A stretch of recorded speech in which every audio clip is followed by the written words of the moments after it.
I don't speak there. Call the meeting to order. Stand for the pledge, please. I pledge allegiance to the flag of the United States of America and to the republic for which it stands, one nation, under God, indivisible, with liberty and justice for all. Roll call. Randy Duffner is absent. The rest of the board is here along with the principals, Aaron Asta and Superintendent Winter.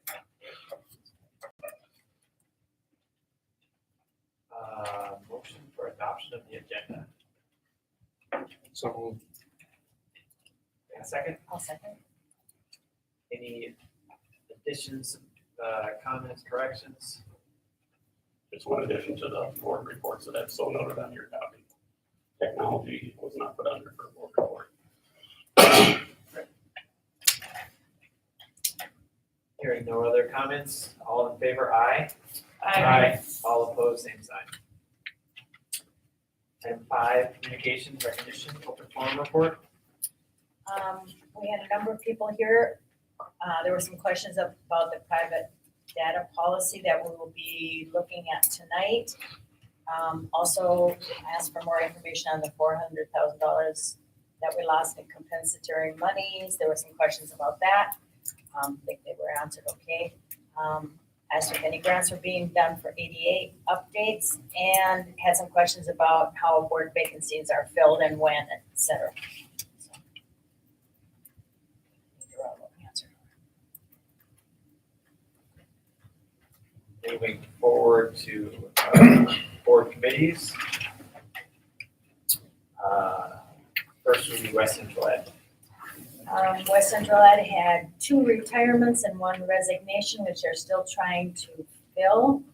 They're using an app now for an interpreter, which is when they need it, and they said that's working very well. They're also working on common schedules for transporting the students to AELC and to Beacon, because they got to coordinate those rides now. They're still in the process of that. They said Governor Walz has created a new department to oversee birth to 3, and they're still learning the details of that. And they have a training on August 16th for all district special ed staff. So they've already started on summer stuff. That was about it. That I can think of great.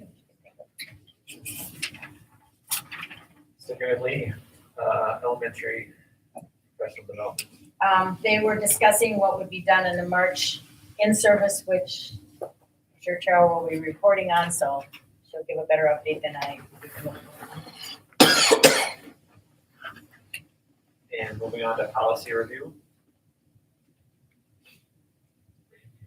Right, so you're- Yep. Melissa. We just reviewed public participation in school board meetings. We reviewed criminal or civil action against school district school board member, employee, or student. The policy for overdose medication, which is a new one. Policy for mandated reporting, and policy for staff development and mentoring. We'll talk about those. PTA, PTA didn't meet this, it's, had to get bumped forward, so it'll be meeting this Wednesday. So, technology. You understood better than I Okay. did. So, with the technology meeting, with the smart boards, there was a rep who gave a virtual presentation on Wheel, which is a digital learning tool to improve lessons and to enhance learning. It's synced with Google Drive, and teachers can import notebook files, PDFs, Google Slides, contents from their own devices, PowerPoints, YouTube videos, things like that. What's it called, Becky? Lumio. Lumio. And so it can create group workspaces for student collaboration and individual work. And then all the students can connect to the lesson from their own device if the teacher chooses. So whereas Notebook is a desktop app and a lot of teachers are using that, you can put your notebook on Lumio, and it's a cloud-based system. So also they told us that they have 9 more years of license for this Lumio because of purchasing the boards already. So I think teachers a lot of times feel like, well, here's the next new thing. I already have all my lessons on these formats, and now you're giving me a new one. It is, of course, their choice whether to use this, but with purchasing the smart boards, we have now still 9 more years of the license for that. New Chromebooks have arrived, and they're also rolling out the 2-step verification, the MFA sign-in for staff. And let's see, they will be having trainings on different technological things, which will be like 5 to 8 minutes, which they talked about trying to put into the staff development days for teachers to get trained into InfoSec trainings.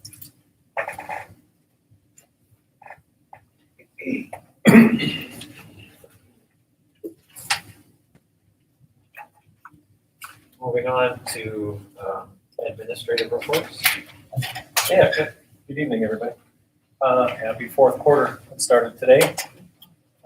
Just a few things to bring up. Student surveys are completed, and over the course of the next 2 weeks or so, there'll be extra schedule work and just the information that occurs to take care of teaching assignments and so on for 23-24. This coming Friday, we've got NHS sponsoring a blood drive that'll be here. It's usually down in the high school gym, so I think we've probably all heard that blood supplies are dangerously low right now, from what I've been hearing on the news and so on. So good time for that to happen here. Is it, Jen, is it staff and students? It's staff and students. And I think if there's other people in the community that would like to also try to come in as well, from my understanding. Congratulations to Knowledge Bowl. They took first in sections and they are state bound. They are looking for people that want to come in after school to kind of compete against the students. That's been going on here. So read that from Bill Laris again, but I sure do don't want to be going in there. So yeah, state competition is April 13th and 14th. And then just a little note, the prom is coming. Got moved back 1 week this week. Usually it's the last weekend in April, but it's May 6th this year. I think there was some scheduling stuff that we had to try to help with. So, and finally, I think the seniors would like to go to Valley Fair this year. So we'll move forward with that. So.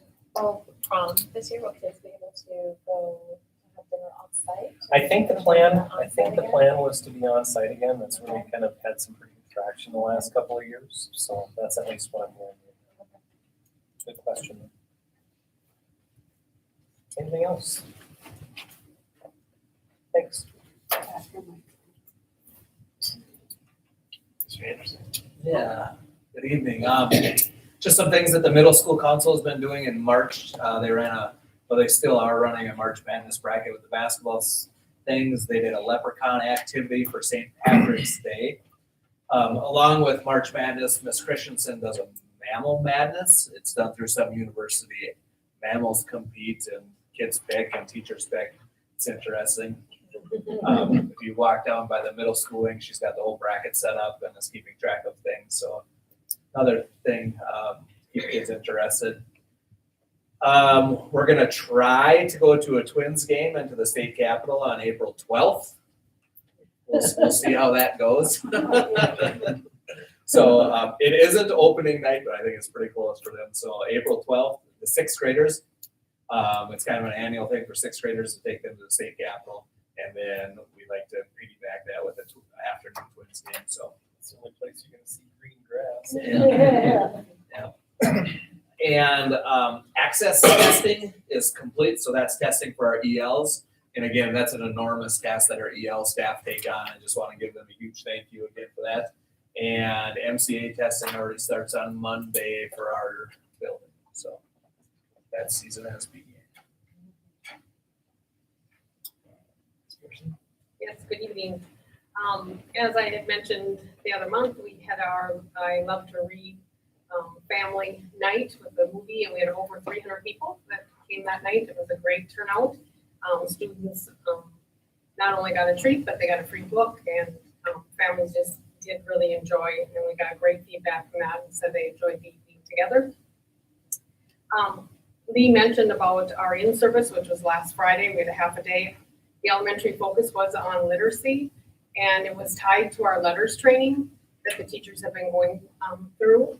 And we do have 2 teachers in the elementary that are interested to be facilitators for us, so they'll be kind of like and so they will facilitate the future trainings of groups that go through the elementary. And so they're going to go through that training this summer, and they led this discussion and training on the 24th. So that was great. And that is Nikki Depute and Clarissa Meyer. And then we are excited. We have been asked to host 2 student teachers from St. Ben's, St. John's for next year. And so one is going to be placed in kindergarten and one in 3rd grade. So we're looking forward. One gentleman and one young lady will be coming from those colleges. And also we're thinking summer. So we are planning summer school for grades 1-3 going into grades 1-3, because the kids going into kindergarten will be offered that little program where they can come and experience kindergarten in August. That's through Wendy Barrett's program. And so we will be offering from June 5th through June 29th. It will be Monday through Thursday mornings only. So 4 days a week for 4 weeks. And we do have some teachers and paras and interventionists that are interested in working for that. So we're looking forward to focusing on early intervention and helping some of the achievement gap. Any questions? Thank you. Thank you. Legislative session continues to be very busy with a lot of bills being passed in advance of the end of the session. You've probably read about some of these bills. Probably the most noted one just in the last couple of weeks, the universal free lunch program was passed by both houses and signed by the governor. $400 million expenditure over the next biennium, over the next 2 years. Along with that, the governor and the leaders of the House and Senate have already agreed on overall budget targets, which is unheard of even in past years when one party controlled all 3 legs of our state government. One thing they have agreed on is roughly a $2.5 billion increase in education funding, 400 million of it, which was already taken off for the universal free lunch. So there's also talk about tying the aid to schools to inflation. We just had a meeting today with our lobbyists. And one of the things that was asked, is there some type of cap tied to that? And they said, yeah, there's right now in both proposals, there is a 6% cap on the inflation rate that's being tied to it. There's also, I just heard it today for the first time, there is some discussion of tying some additional funds to covering some of the positions that were covered by the pandemic funds. I think there's, if I remember right, about $50 million tied into that right now, which obviously that would be $50 million in the whole state. If you keep track of it all, I'm getting constant updates almost on a daily basis of what's going on down at the legislature. Today, some of the omnibus bills out of the House and Senate were supposed to be released, and there is a lot of moving parts, and I did mention it during the open forum. One of the things that we continue to hear, for example, currently in the governor's proposal, he has a 4% and a 2% increase over the next 2 years. Both the House and Senate are saying 5 and 5. But the one thing you got to remember, there's going to be a lot of money coming our way tied to a lot of mandates. They're going to tie a lot of mandates to this additional funding. So we're going to have to be very careful as we move forward with some of this stuff. Any word on operating levies? The bills. In both of them. And there are also A one-time thing? one-time thing. And then there also is local operation revenue. Right now, $400. $424. $424, because we get the other 300, so that's $724. They are also looking to add another $441 to that local operating revenue that we get from the state as well. that's, you know, some of these things are kind of, yeah, that's gonna kind of, you know, we all knew the universal free lunch was gonna pass. That had a lot of momentum behind it. Some of the other things that are going on right now, as these things go into committees, it's up to the committee chairs to really push these things and to get them in the bills as they move forward. And it's, politics says it's as it is every year. So nothing's for sure until the end, and they get to the end, they pass these huge omnibus bills, and it takes you about 2 weeks to pick through that thing to find out what actually was passed. Of course, we all had surprises last time that was passed, so hopefully there's no surprises this time. Is there any talk about making the operating levy thing more than just the once?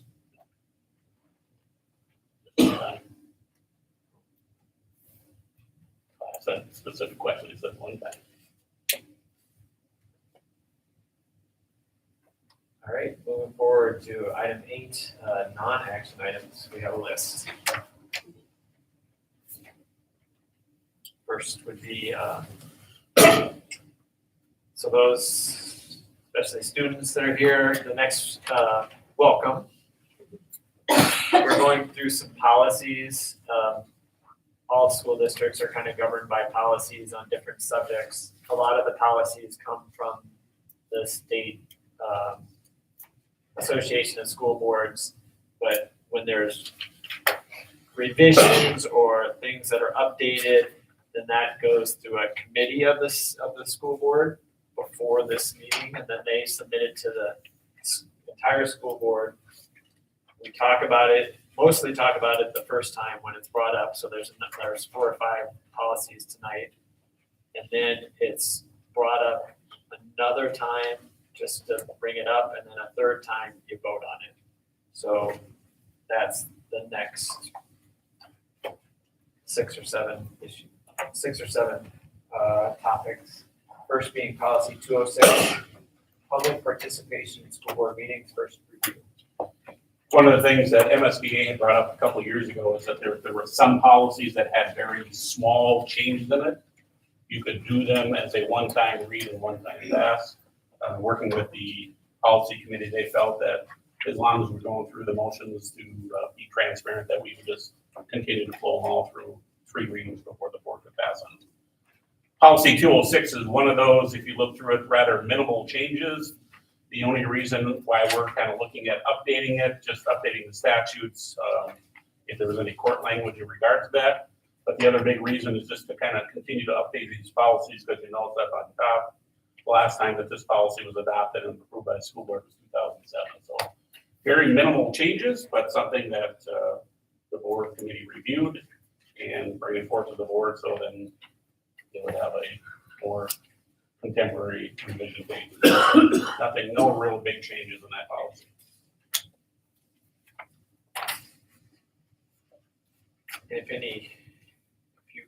If there's stuff that you just Not on that one. let us know. Yep. Policy 211, criminal or civil action against school districts, school board member, employee, or student, first review. As I noted, this is the same one, very few changes that really don't change the context of the policy per se. And like the previous one, this was last brought to the board and adopted in 2008.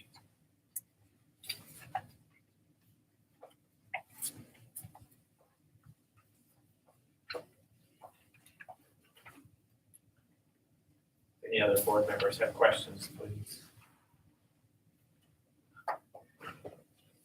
Speak up.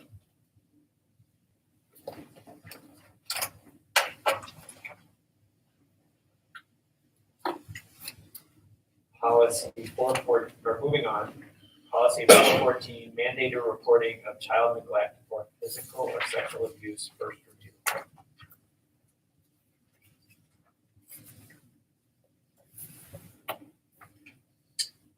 This one has some substantial changes due to probably a lot of changes in current laws of different things, especially things that have happened within the courts, decisions by the courts that have influenced decisions by the legislature.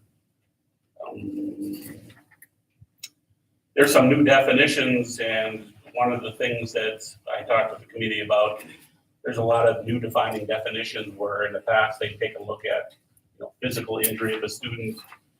They now define things such as on page 2, mental injury, meaning the injury to the psychological capacity or emotional stability of a child that's evidenced by observable. And we talk about that information. These are new things that they're finding that some children are suffering from because of neglect or physical abuse at home. Just another one you see there on page 2, item number 2, you'll see including a growth delay, which may be referred to as a failure to thrive that has been diagnosed by a physician and is due to parent neglect. So there's some new terminology as you go through this, which you'll see it again on page 3, right underneath number 8, where it says neglect does not occur solely because of the child's parent, guardian, or other persons responsible. The child's care in good faith selection depends upon spiritual means or prayer for treatment, or the care of the disease or remedial care of the student in lieu of medical care. I do just want to add to that people who choose complementary alternative therapies or natural remedies have to put it under that house of spiritual or prayer. Otherwise, it's, yeah. So they just kind of redefine some of those things that you see again on page 5 under M. New definition of what threatened injury means. These are things obviously that are real, they are out there.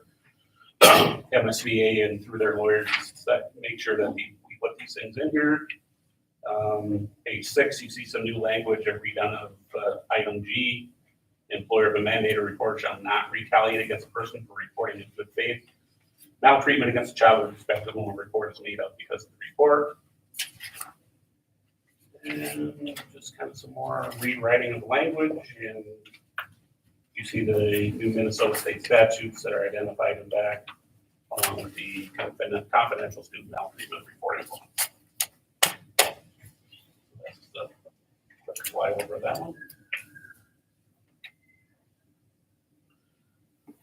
Just a lot of new definitions based upon new diagnoses of some of the things that students may be suffering from that we were not aware of years ago.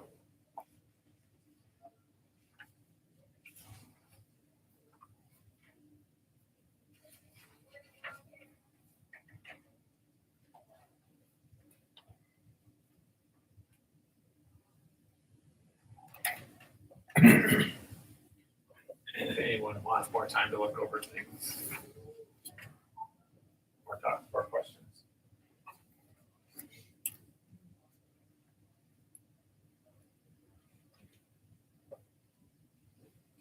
Not moving forward to item D, policy 425, staff development first review. Just another one with some significant changes in it. You'll notice the last time the board adopted this policy was 11 years ago. I have been asked by the members of the committee to send this to members of our professional development committee in the district so they can look at it as well. And it's just basically, once again, a realignment and redefinement of not only how staff development occurs, but also mentoring within the district, laying out some issues of how the staff is supposed to do that. And you're supposed to have board members on it, which we do have board members on the professional development committees. Just a lot of different discussion. And if you notice on page 3, one of the things that is now included, which wouldn't have been around in 2008, but you'll notice items B through G essentially talk about the world's best workforce and how to align those goals towards the world's best workforce.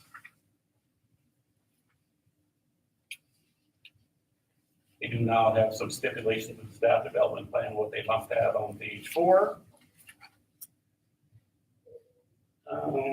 One other thing to note on page 5 under E,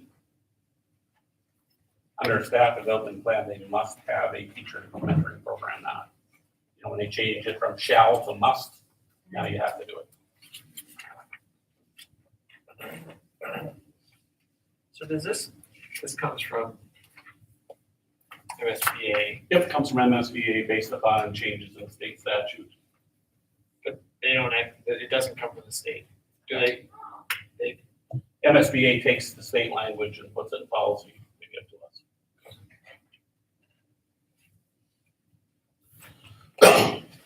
So I noticed in here that you're supposed to report back like 4 times a year, that kind of thing. So if I report on meetings, that That's covers what you're it? doing. Yep. Okay. I wasn't sure if you wanted something a little more formal. Some new language that I noted also on page 6, you'll see it towards the bottom, essentially the bottom 3 sentences, except for the last word in that fourth where it says the school district may also use the revenue reserve for staff development for grants to the school district's teachers to pay for coursework and training leading to the certification as either a college in the schools teacher or a concurrent enrollment teacher. To receive the grant, the teacher must also be enrolled in the program that includes coursework and training focused on the teaching core assignment. Reason why I bring that up, I already got that in the teacher's contract.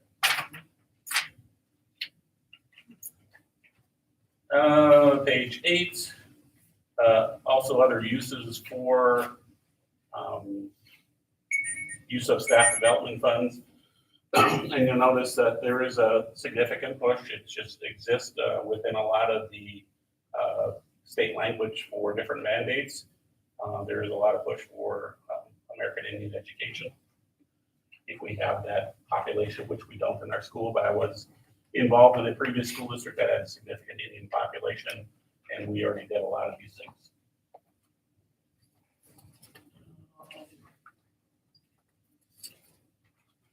That's kind of it for major changes within professional development.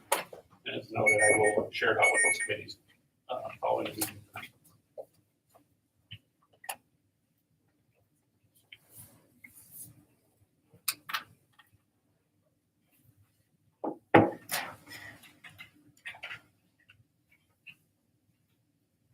Questions or comments?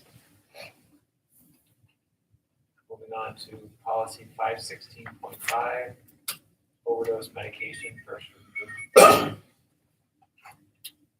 You'll see the policy is all in blue. This is a brand new policy. I'm somewhat familiar with what naloxone is, or commonly known as Narcan. One of the things I first did when this policy came forward as a recommendation from MSBA, I sent a copy of it to Jackie Holloman, our school nurse, to look through it to see what her thoughts were on it, and she was supportive of it.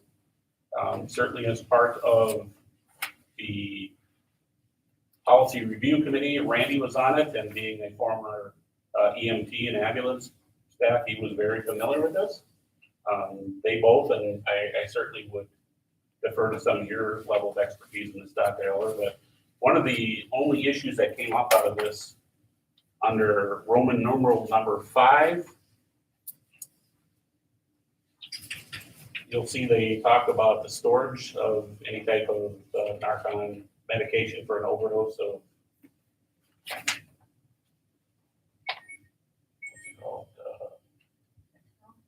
any type of opiate overdose that you may have in the school. One of the things you'll see in parentheses there, note, school districts may decide that this drug will not be sent on field trips, transportation, or activities that occur outside the typical school day or off school property, and may modify this statement accordingly. If naloxone, I don't know how to pronounce that, is provided during these auxiliary trips, schools should ensure that it is only provided if there is an available trained staff member to administer it, and that the medication can be safely and legally stored and transported. They're just saying if you don't want to do that, you have to state it within the policy that we're not going to provide this for that. Or if we do this, then we always have to make sure that there's a trained staff member there. And what about games, away games? Well, there's always a trainer that's at those games. My concern that I brought up at our meeting was in section 1, and it was the really loose language of believed or suspected to be experiencing an opioid overdose on school property. So then it was the question of games. Field trips was addressed, and then I had a concern with section 2, the loose terminology by trained school staff. If the staff member determines in good faith. My concern was I just wanted to see it more worded more black and white. what does that mean? There's no definition. There's definition to other, you know, who's a Narcan coordinator, what's opiate antagonist, what's standing order, but there was no clear definition of trained school staff in this.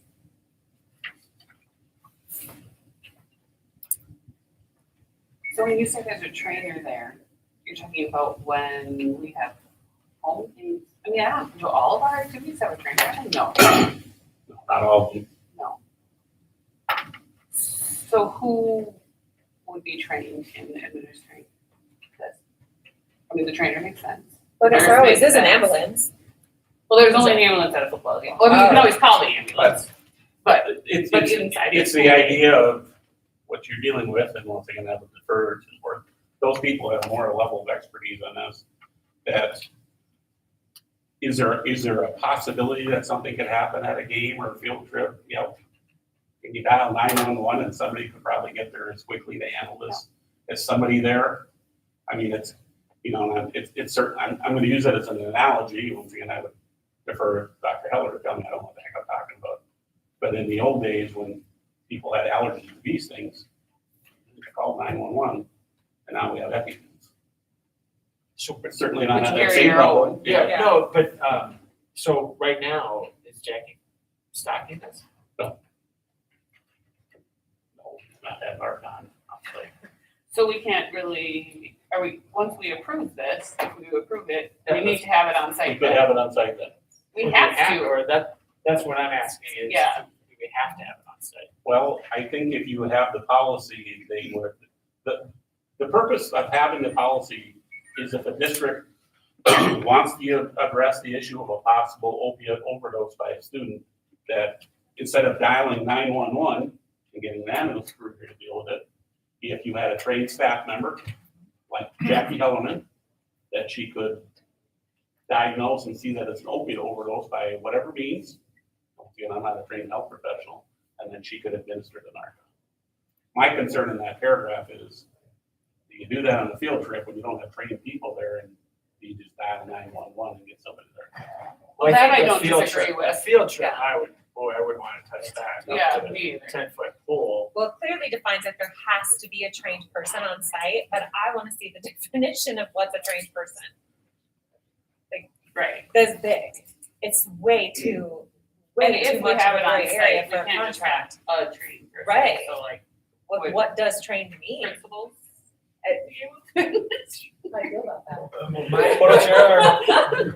In my mind, I don't know if it's any different than first aid CPR, right? Well, you have We to, have You have to get people that are trained. trained. You have to first be trained. aid CPR. but you'd have to be able to Identify. diagnose whether it was an opiate overdose. Yeah, and that's the piece that.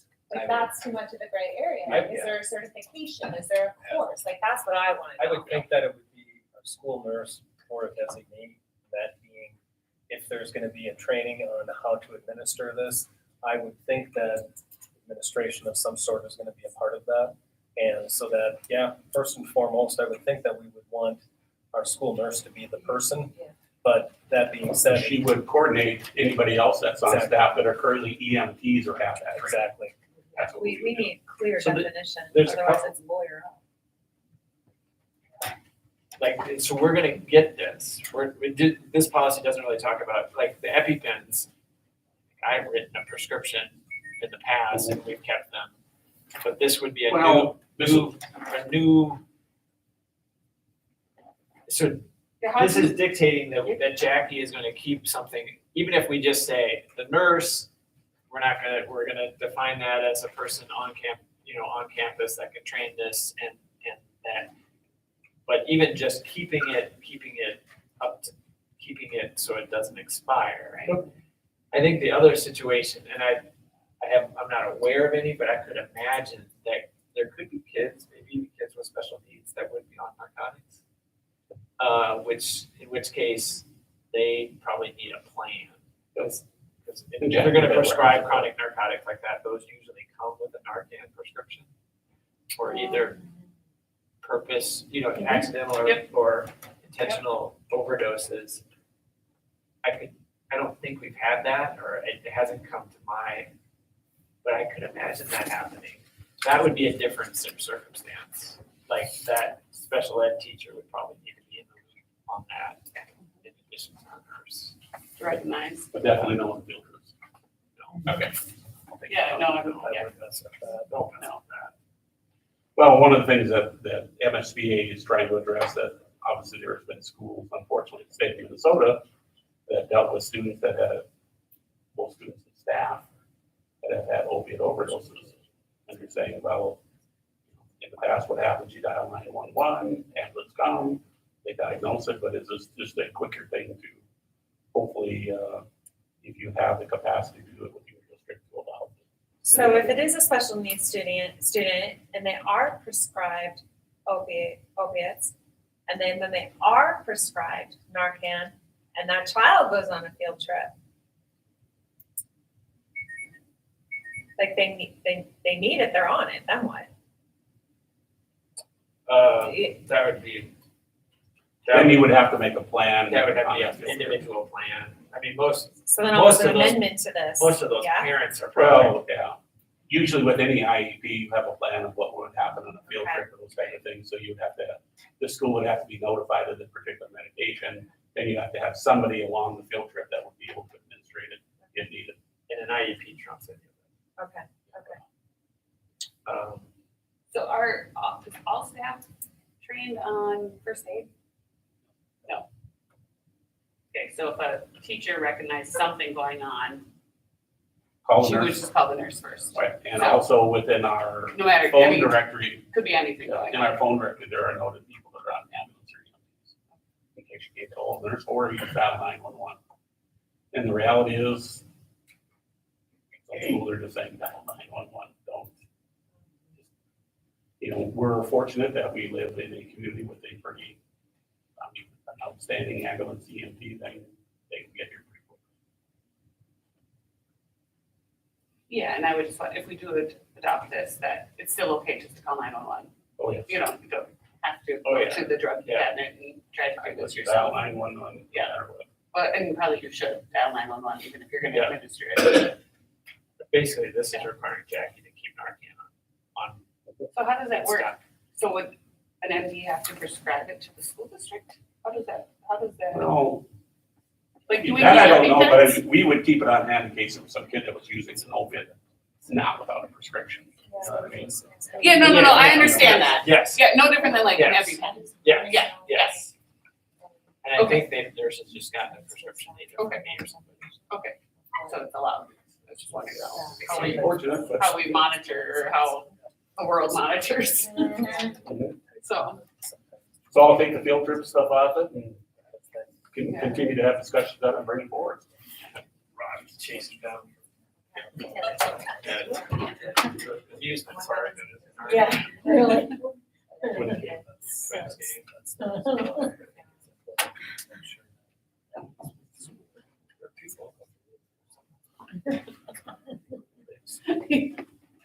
Moving on to policy 515, protection and privacy of students' records, second review. No changes since first review.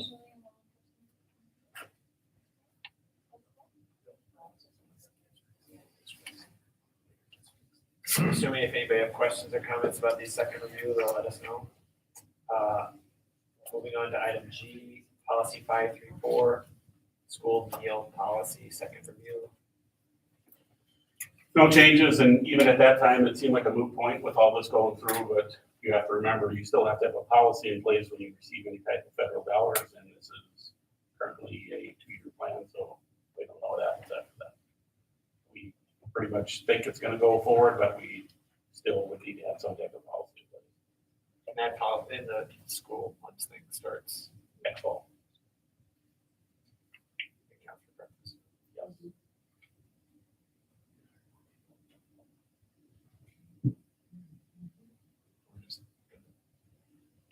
Can we have a mechanism to have people sign up so we at least know how much food? Yeah, they're pretty good about having food available and can warm it up. And there's variables that goes to waste even now on a daily basis.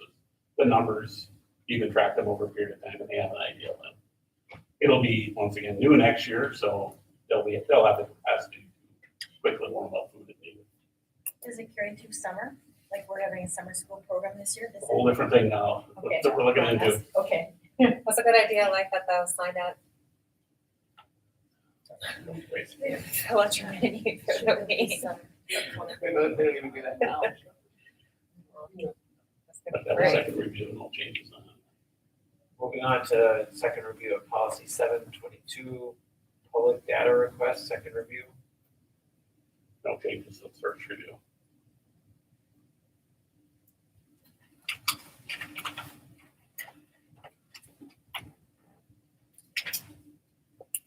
Nobody has questions about the policies.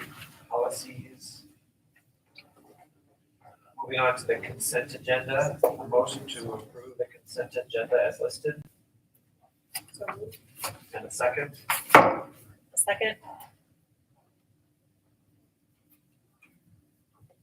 Highlights or comments? We are hiring some credit recovery teachers for the spring. Hiring some more coaches on our community ed and also our sports. It is unfortunate that we lost a couple of our basketball coaches.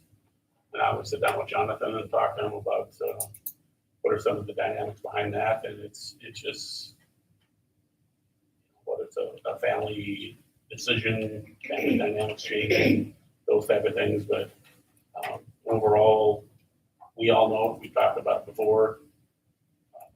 For example, we had an open head boys golf coach in-house. Nobody was interested.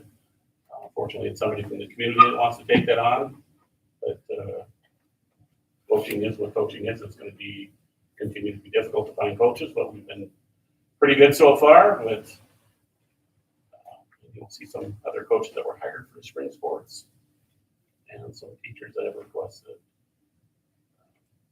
leave.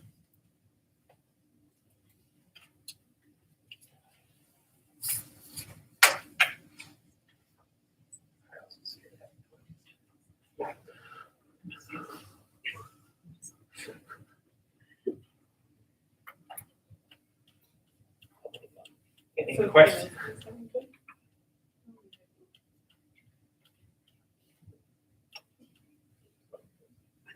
Any questions or comments about any elements of the consent agenda? Hearing none, all in favor, aye. Aye. All opposed, same sign. Item 10, treasurer's report. Motion to approve the treasurer's report, please, I so move. and a second. a second. There's not much to note on it, right now, other than we are, really in line with how we were spending last year. We're at about the same place right now, and, later in the meeting, I'll touch more on that when we go over the revision of the budgets.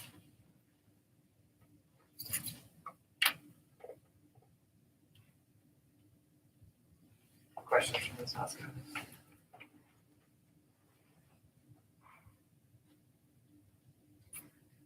Hearing none, all in favor of approving the treasurer's report, aye. Aye. All opposed, same sign. Moving on to action items. A motion to accept, approve the donations as listed. So move. Second. Second. Highlights or comments? Just a lot of nice donations for some of our community ed programs like archery, donations to our elementary hats and gloves, wrestling hats, those type of things. It is noted, we do have a student that's going to state in archery. Nationals. National. There's kids going nationals in archery. The archery program. Cammy McCormick. Stacy's reported on community ed before how the archery program is really taking off. And it's one of those programs, if you ever see when they're doing it, you see it's a gym full of kids. It's great sport. So it's very nice of these communities to continue to donate money towards those programs. Much appreciated. Roll call vote? Pat? Yes. Lee? Yes. Becky Clausen? Yes. Melissa? Yes. Mark? Yes. Yes. Motion approved.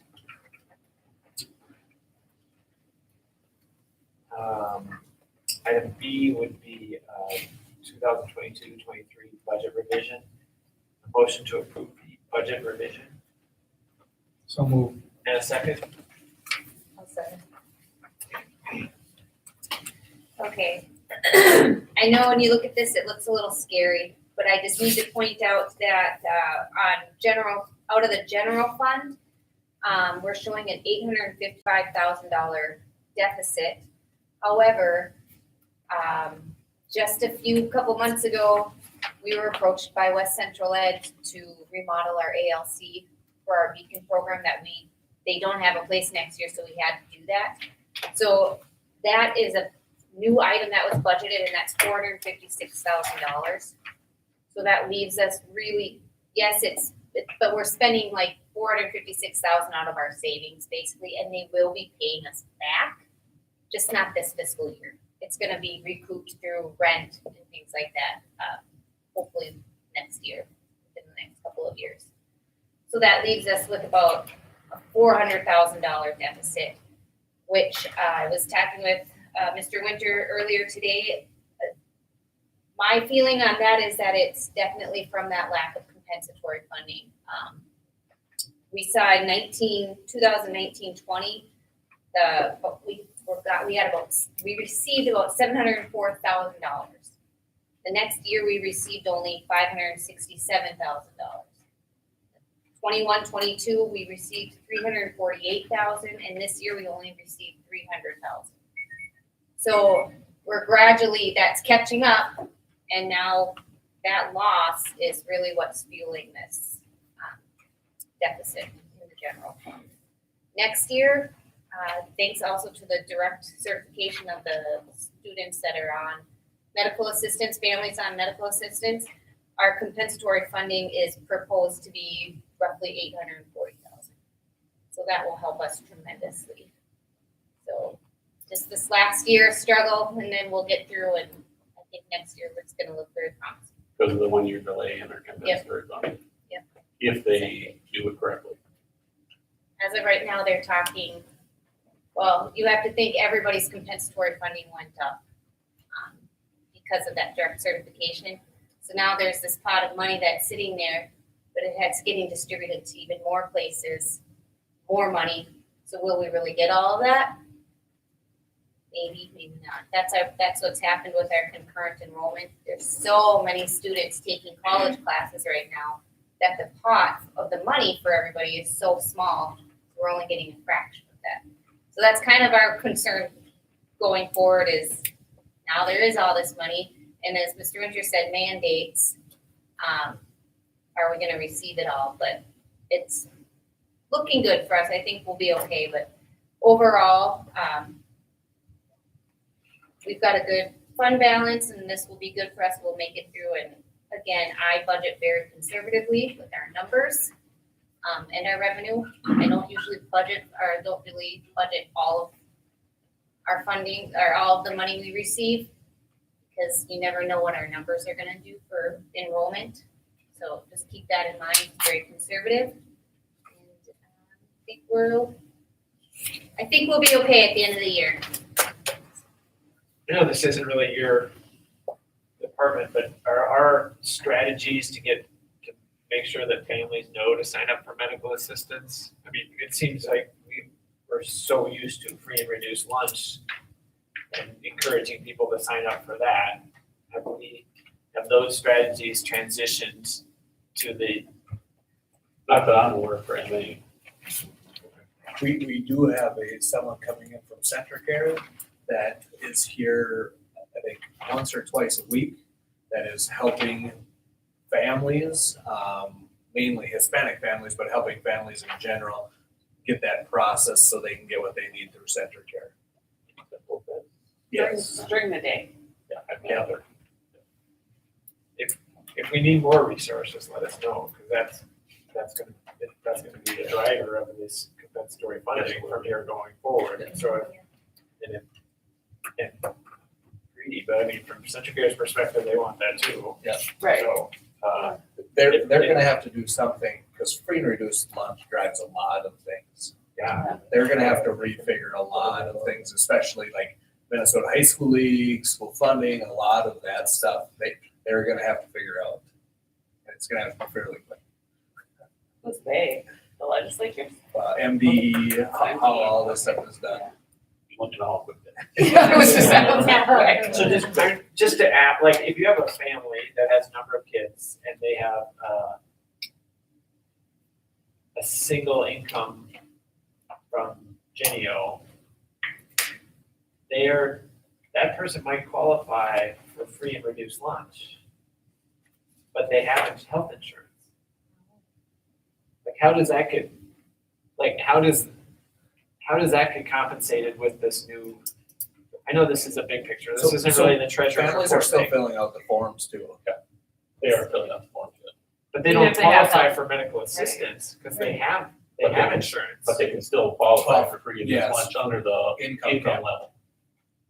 So it's covering it, it's one broad net on MA, and then it's another if you qualify for it.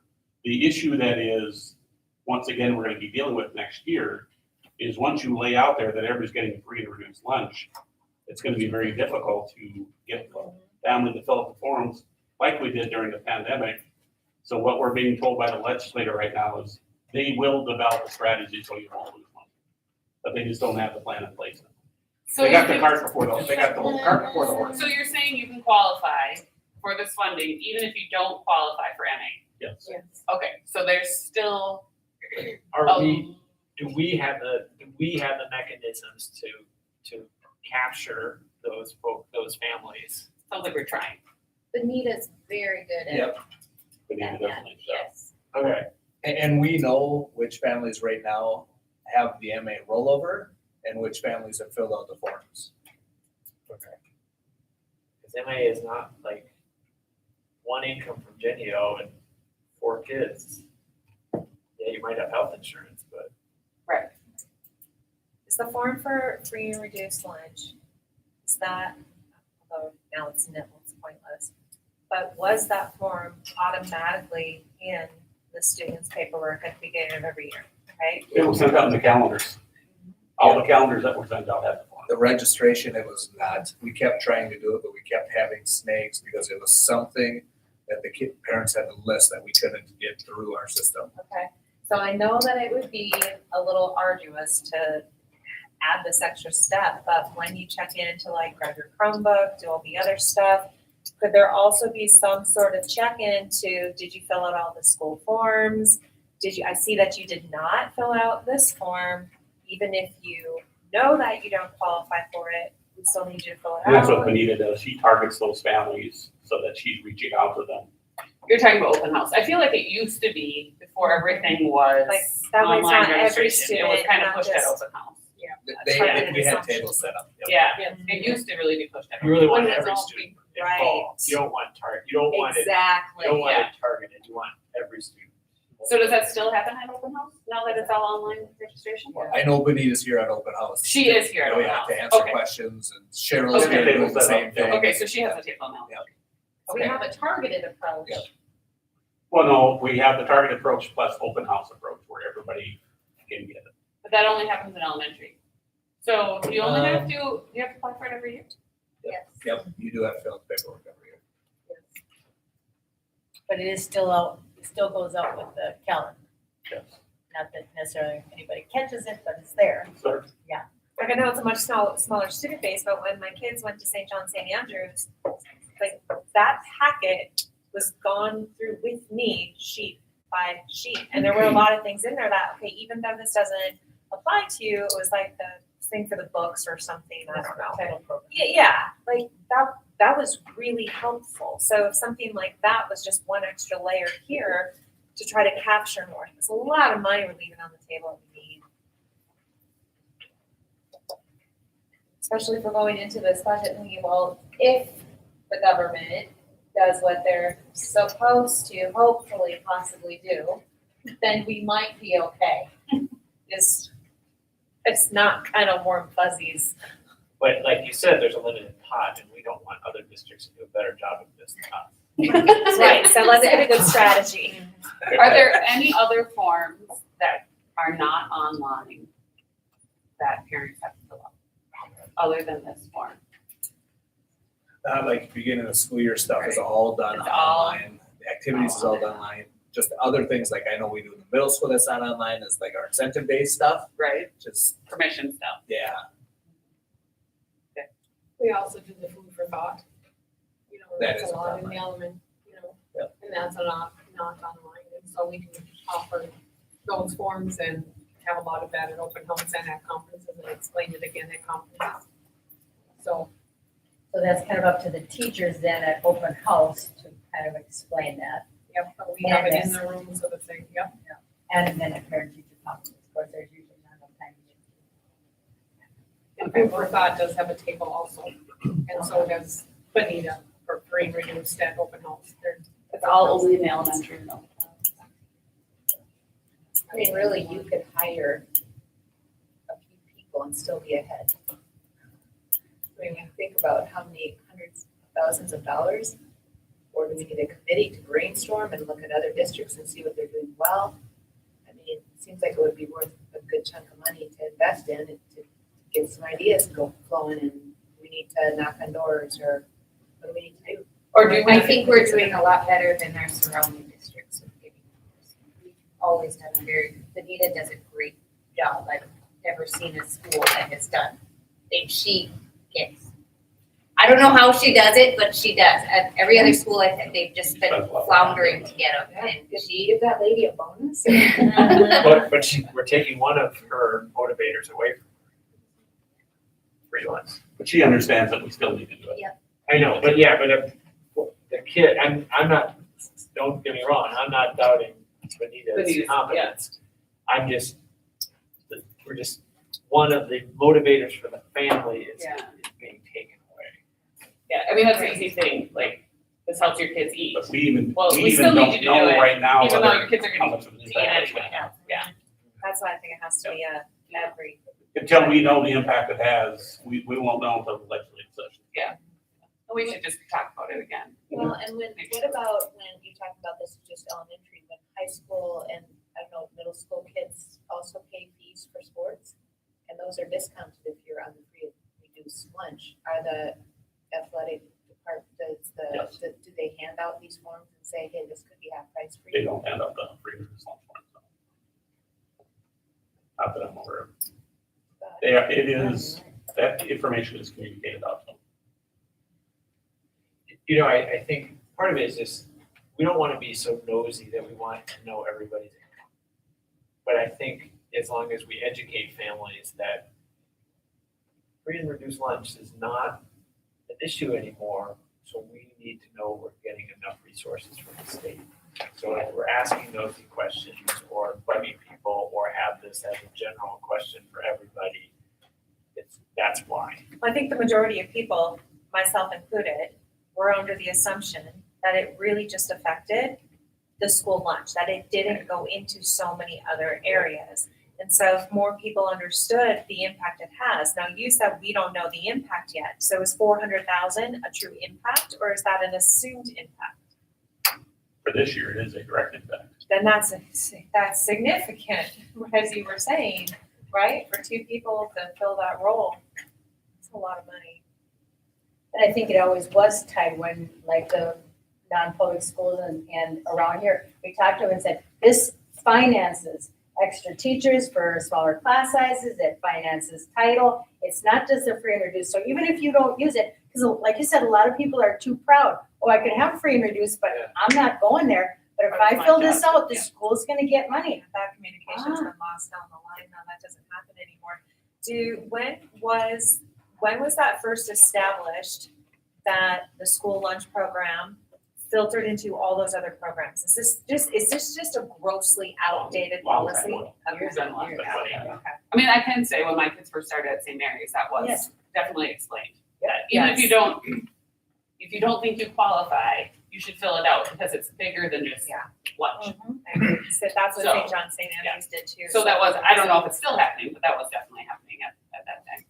And we would So- do it in the cafeteria in the elementary for years, saying, please, this helps our program. Yeah. Funds so many Yeah. things. And it was It's kind of every disguised. student, not targeted students. Right, It was yeah. every student. That's important. Do we know what the medical assistants, what percent we're at? About We're like- at We 40, know, yeah. like, I know exactly, which students are automatically rolled in through medical assistance and which students have filled out the forms. There is yes, you can find that information out. I'd just be can't- interested to know because we're at 48% free I can- reduced. What are we at with medical assistants? If we're I still, can ask, if we're still 10% off, we have a big problem. I can ask Cheryl. I don't have access to that because I didn't run those Mars reports. They Yeah. have some, but she has those exact numbers. There's a Okay. report out there and I can get that for you. I think that's an important number. We can get that. 'Cause like you said, we're probably still missing how many? Insurance is not. And again, there could be a fix, but will there? Well, it won't be quick, like Riley said, it I like needs the idea of a committee for this. just to brainstorm. We do have a food service committee. Well, no, for this particular, what you had mentioned. Research. That was based on, we used to use that for donation. Yeah, There find out are- ways to make sure every student. They're already planning on using this year's numbers for compensatory funding for the following, not this coming year, but the year after. So it Kind of a doesn't plan. really matter at this point because Kind of a they're plan. using, they're using our numbers from October 1 already. So we, Okay. even if we sign them up next fall, it won't make any difference. It might It for, might, for later. yeah, A you year. just, we Later. just don't know Yeah. how they're gonna do it. We Yeah. should try to give them time So to it gives figure us a something little out. bit of time for them Yes. to get their act together, but that may take longer. Yes. Yeah, you're right, for them to go away and we'll start all over. Yeah. Well, so it's going for 2 years. Did they say anything about if this is just gonna be an every 2-year renewal, review? I think like a lot of things that are bipartisan agreed upon, that these things continue. The pandemic, I think, proved to schools across the nation the value of feeding students. And we would be one of 4 or 5 other states that do this now. And it's just, they think it's a matter of time before the USDA, the federal government, will do this because of the value of it. It's at $400 million over 2 years. It's a lot of money, but you're feeding every student in every school both breakfast and lunch. And so then you have to argue the value of how much impact does that have on education? Because the USDA was covering it during COVID. Yes, they covered it. No, COVID. All right, Okay, bring this notch. wait, we have to approve this. Yep, I'm on, just getting your come forward and start. Did we really, did we even let you, was there more that you wanted to tell us? No, I'm good. Sorry, I started that. That's all right. So any more questions or comments? Hearing none, all in favor of approving the 2022-23 budget revision, aye? Aye. All opposed, same sign. Aye. Does this need a vote?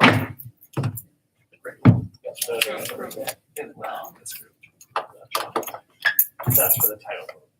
Don't fall, I'm sorry, are we on the title one? No, the science implementation. Yep, the title one, it's just an angle.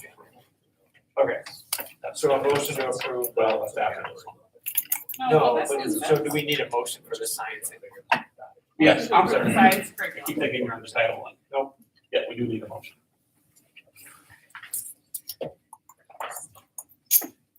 A motion to approve the new science curriculum? Yes. A motion, please, So moved. and a second. The second. It's in the first drawer. Yeah. Right. Approving that. She's already been approved. I just like the way you stated it.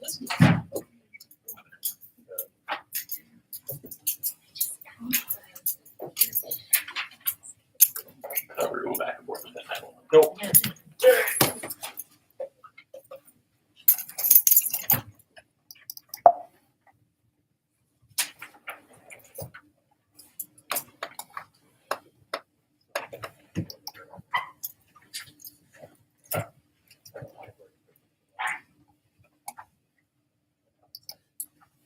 That's fun. It's too far away. They getting better? Nope, they are not. I still like There's going like on. this much color. That's right, looks like one of those people out of a horror movie. Big black dude. Two-step verification, I'll show you how it works. Yeah, two-step verification. You had a home phone forever and you had that as part of your verification. Now you don't have it anymore. Oh, no. I We did a lot with all of our Apple stuff.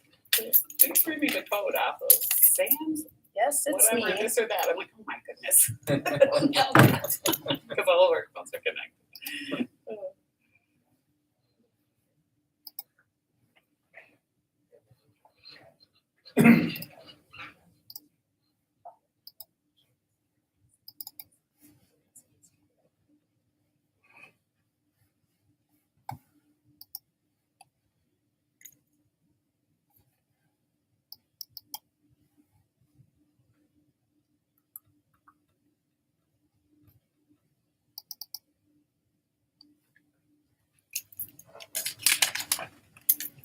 Tech speed.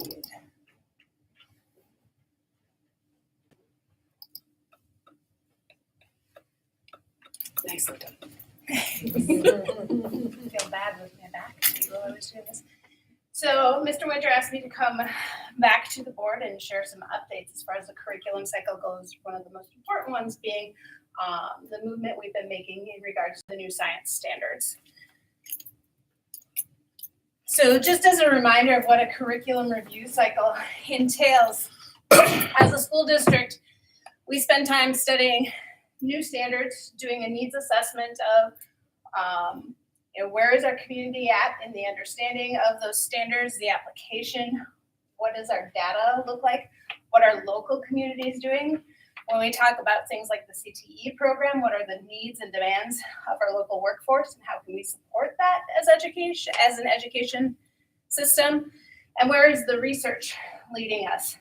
And while it seems like it's just this nice simple cycle, it's not. It's constantly in a spin. For example, we're finding with the reading research that we really need to dive back into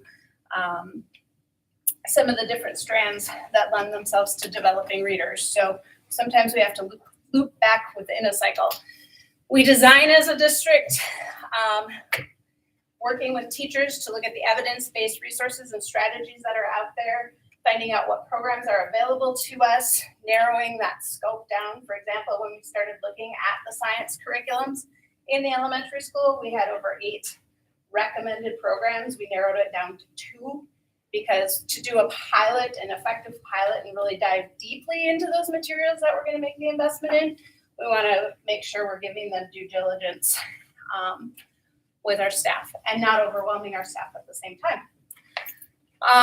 Then we make a decision, we implement, we acquire those resources, we do professional development with our teaching staff, and then for a series of years we refine and sustain. We keep going back to our data. Is this doing what we need to do it? Do we need to do a little bit of a supplement because something might be missing, and adjust as needed?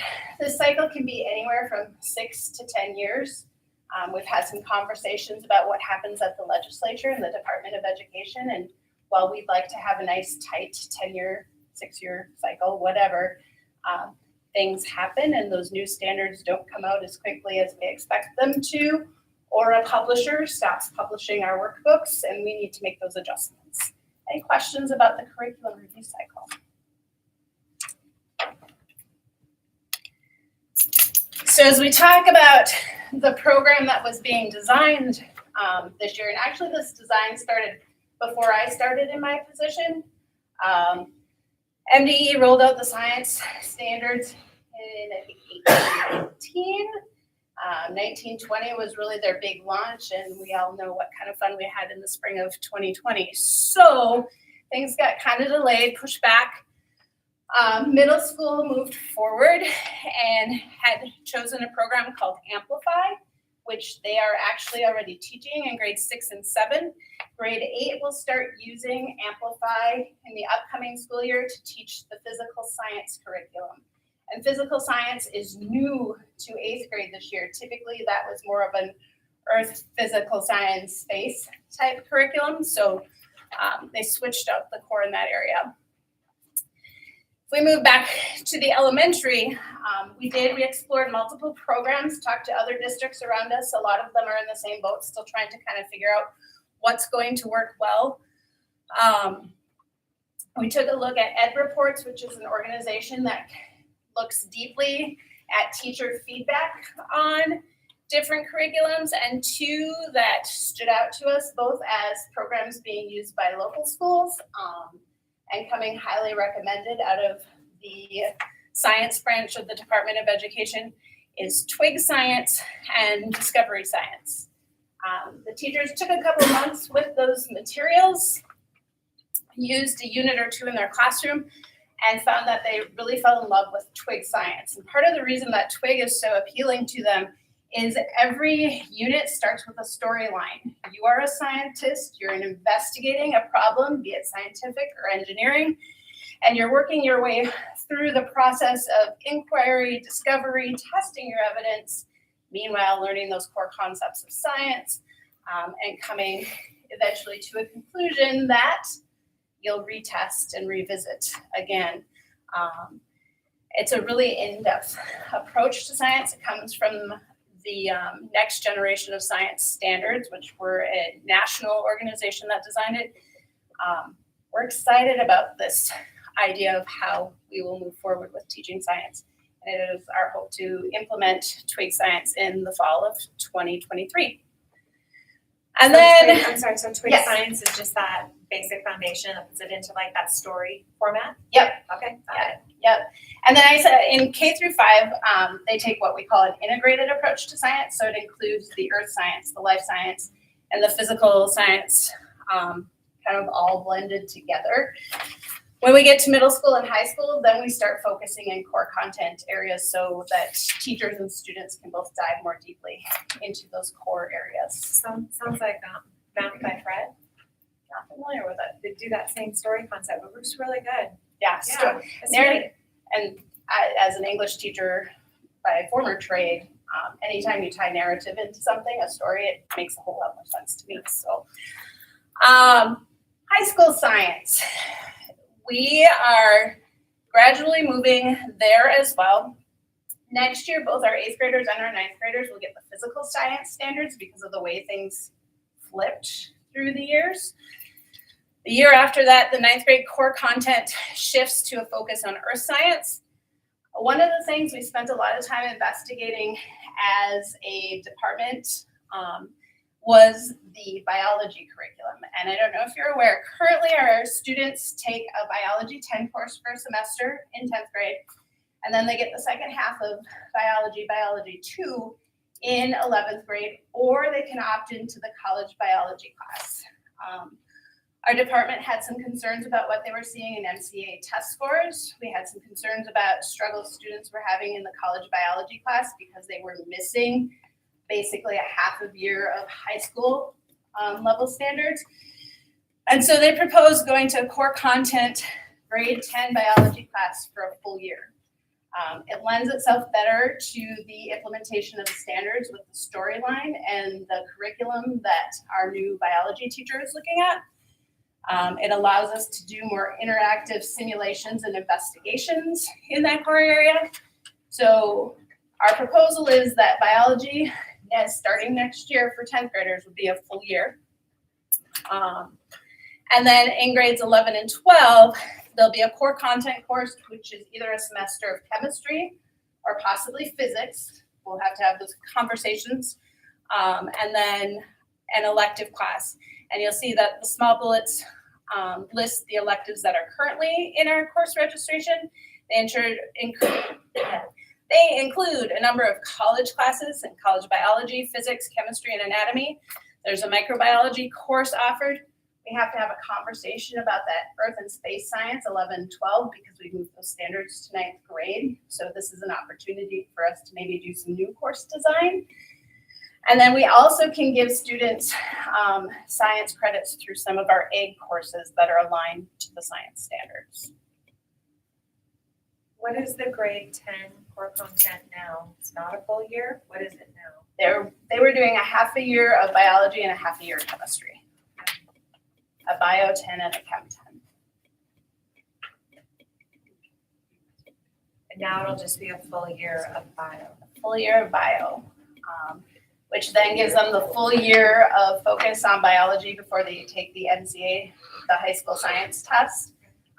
They didn't take it until after their 11th grade year, but having that split between the two semesters of content can sometimes be challenging for recall for students. So now they'll do a half year of chemistry when? 11th or 12th grade, they can choose. They need to graduate with 3 credits of science. And so either the chemistry or physics would be a half credit, and then they've got an elective credit to choose. Is this gonna affect college? So the 10th grade full year of biology is not college credit. Correct. And is that gonna affect what kids are gonna wanna get their college credits? So there is some question about whether pushing an extra semester of bio out in front may impact some choice. They still have plenty of room for that college bio in terms of the number of credits they get to pick from. We won't know until we put it out and get that survey out there. But we have heard from a number of kids that college bio is really tough without those core concepts that were the second semester of biology, high school biology. Well, right now it's been hard to tell because the college bio has been online. So, Yeah. We'll go in class next year for it. Yep. And we have staff to teach a full year and offer the college bio. We do. We Yeah, have working 3 together. science teachers who are licensed in life science. Will any of the other ones still be virtual? Nope, we have the capacity, we allow Okay, to those. my knowledge, yeah. Okay. By hiring the additional science instructor this spring, we should be able Which to we have eliminate that already. need for a virtual. Microbiology? It's listed in the course registration manual. I don't know that we typically get enough students to make the course by Mr. Duckett the last We time. haven't, we haven't run it the last 3-4 years, probably since the pandemic. Year before, I think we might have run it, but we haven't had enough interest in recent years. We have had interest in college anatomy, but that's continued. And we will offer a section of that next year. And that would be one of the areas that I think we still need to continue to look at development is those elective course offerings. You know, are there other pieces or areas of science that might be of high interest to our students that maybe we could offer a different type of course? Because we tend to be pretty college heavy, as noted in the elective choices here. But that's something for further exploration at this point. And we do have rooms in those areas within the ag courses with the science standards too. You know, a lot of this is being driven by the standard requirements of the state that fit in what you are able to offer, but you also fit in what the students are interested in.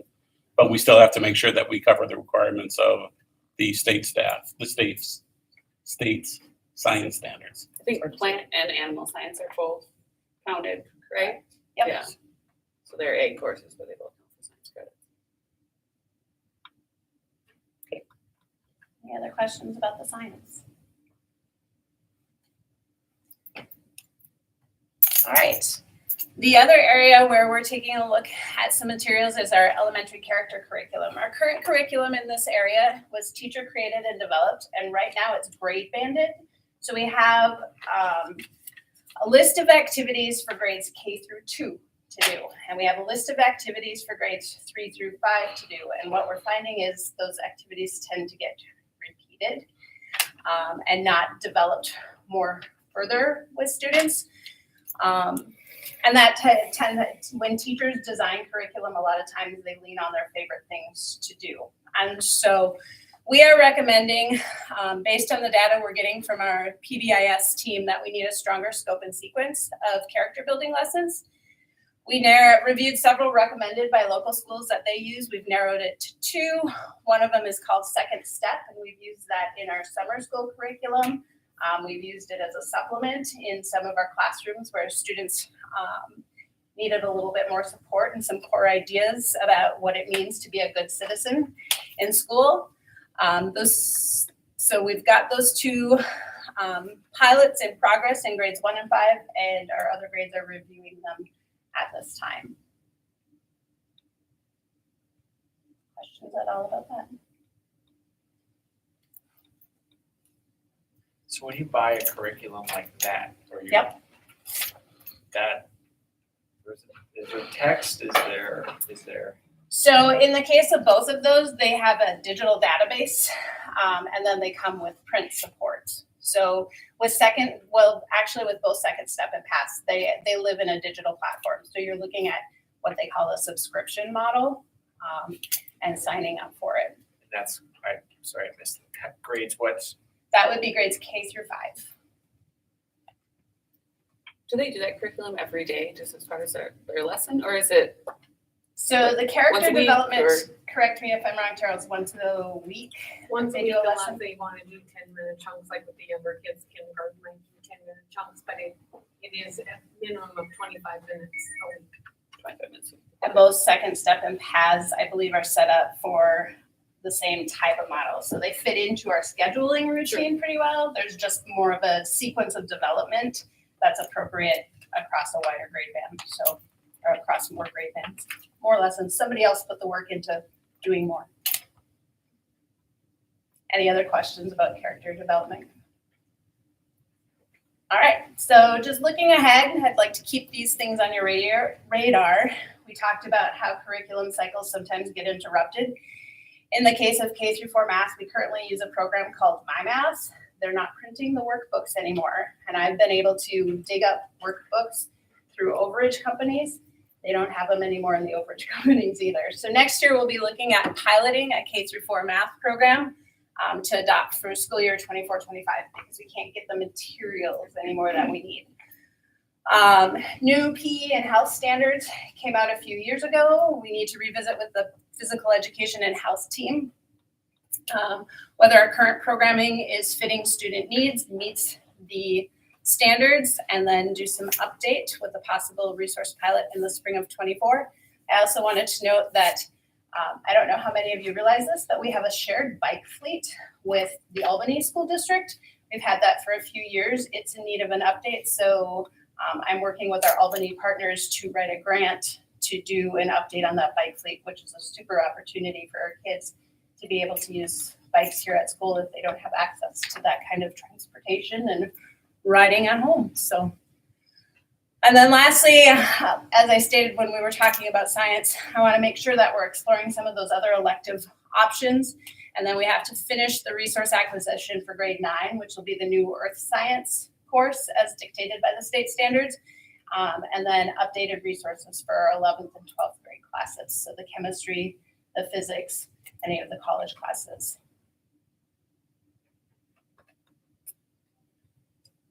Any other questions? All right, thank you. Thank you. Thank you.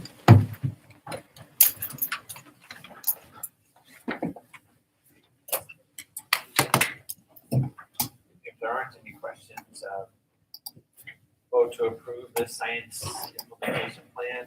All in favor, aye. Aye. All opposed, same sign.